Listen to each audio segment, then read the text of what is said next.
Assalamualaikum warahmatullahi wabarakatuh.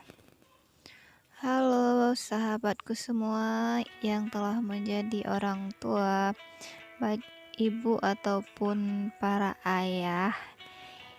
Kalian kesini pasti karena kalian mempunyai balita atau anak-anak. Ya, kita para orang tua sangat mencintai anak-anak kita. Namun di balik semua itu ada beberapa perilaku anak ya yang buruk. Oke, kita nggak boleh membiarkan sifat buruk itu terjadi terus-menerus kepada anak kita ya Bunda. Oke, ini beberapa perilaku buruk anak dan kita akan memberi solusi bagaimana mengatasi anak-anak kita. Ini dia 6 perilaku buruk yang tidak boleh dibiarkan terus-menerus terjadi pada anak kita. Yang pertama, ini dia Bunda. Yang pertama, sikap anak yang suka marah-marah. Si kecil kan suka marah-marah, misalnya saat ibu mengambil gadget dia yang sedang dimainkannya. Berdasarkan penelitian Peaks Project terhadap 1000 anak, rasa depresi, kecemasan, dan emosi yang meledak-ledak salah satunya dapat terjadi jika si kecil terlalu banyak bermain gadget. Selain itu, kebiasaan gampang marah si kecil juga bisa disebabkan oleh kondisi tantrum di mana ia belum paham bagaimana menyatakan keinginannya dengan baik dan benar. Di sini peran kita sebagai orang tua, kita harus pandai-pandai mengatasinya. Salah satunya seperti ini Bunda. Untuk mengatasi si kecil yang suka marah-marah, Bunda perlu kesabaran ekstra ya. Sebab ibu tidak boleh membalasnya dengan amarah. Si kecil dapat dengan mudah meniru kebiasaan orang tuanya. Jadi ajaklah anak berbicara dari hati ke hati. Tanyakan anak Bunda apa yang ia mau. Teguran yang tidak disertai emosi umumnya dapat memberi respon positif bagi si kecil. Sikap buruk yang kedua yaitu anak yang suka memotong pembicaraan orang tua. Oh ya Bunda, apakah saat ibu sedang mengobrol, si kecil sering tiba-tiba mengganggu dan ia menceritakan suatu hal. Ya, ia pun tidak berhenti mengganggu sampai ibu mendengarkannya. Jika itu dibiarkan, ia bisa tumbuh menjadi anak yang suka menyela pembicaraan orang lain. Jadi harus kita cegah ya Bunda. Cara kita mengatasinya, jika itu terjadi berulang kali, ibu dapat mulai bersikap tegas. Katakan bahwa ia harus bersabar menunggu pembicaraan orang lain selesai sebelum berbicara. Ibu juga bisa bersikap sedikit cuek ya saat ia menyela pembicaraan. Kembali setelah diingatkan.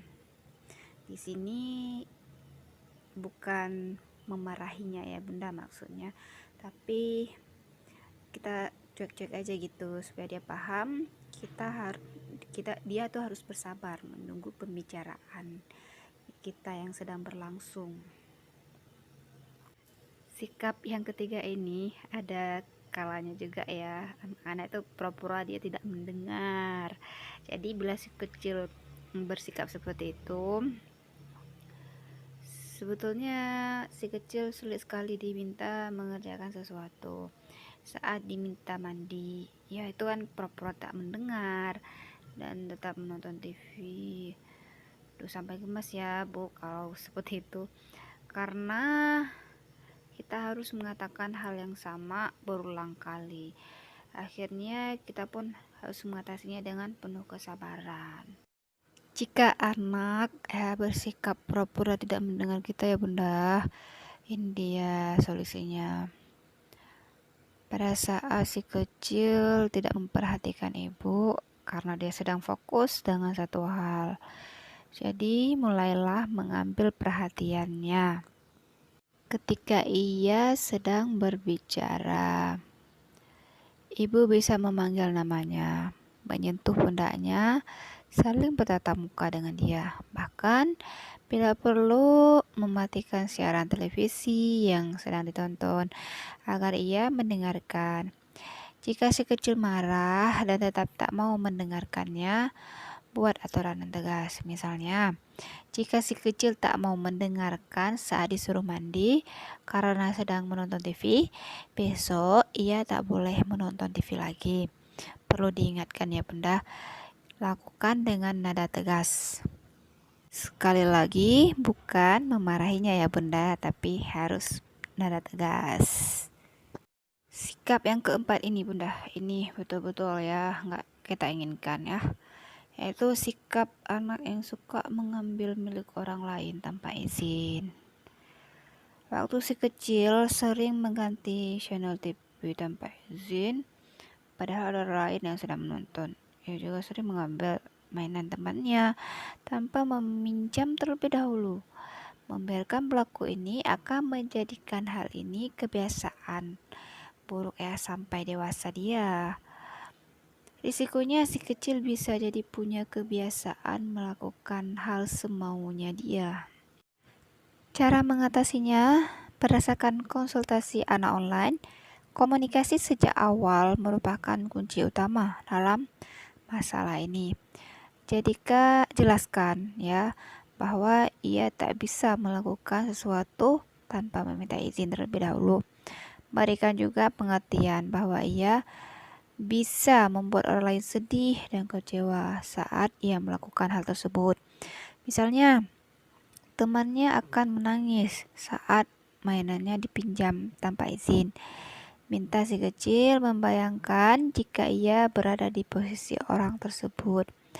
Ia pasti tidak suka saat ada orang lain merebut barang miliknya.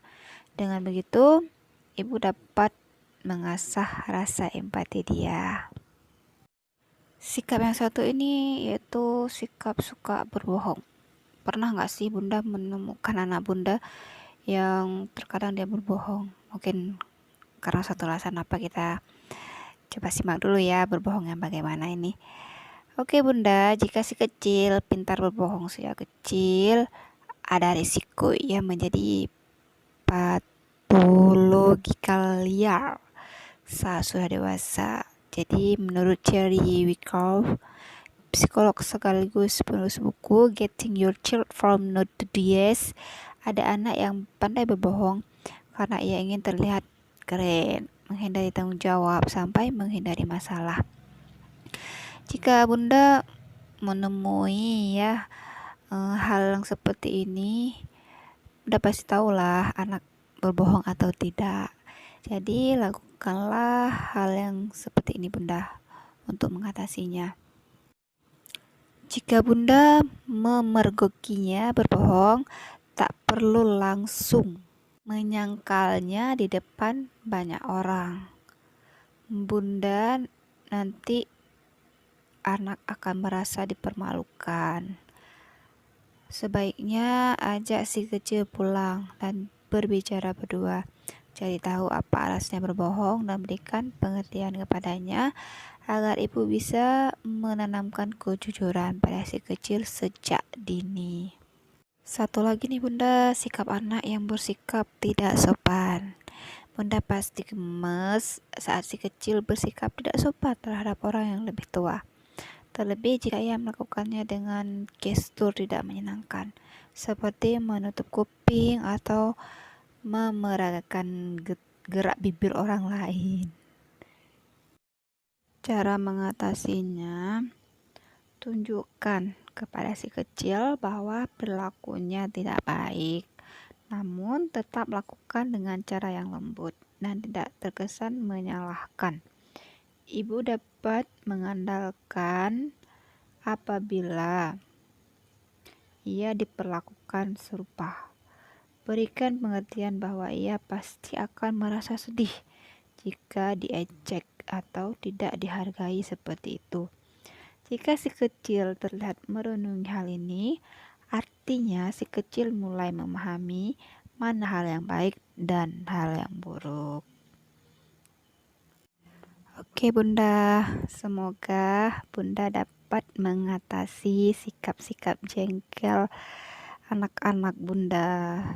Ya, semua anak bisa dirubah menjadi lebih baik. Itulah peran kita sebagai orang tua. Wassalamualaikum warahmatullahi wabarakatuh.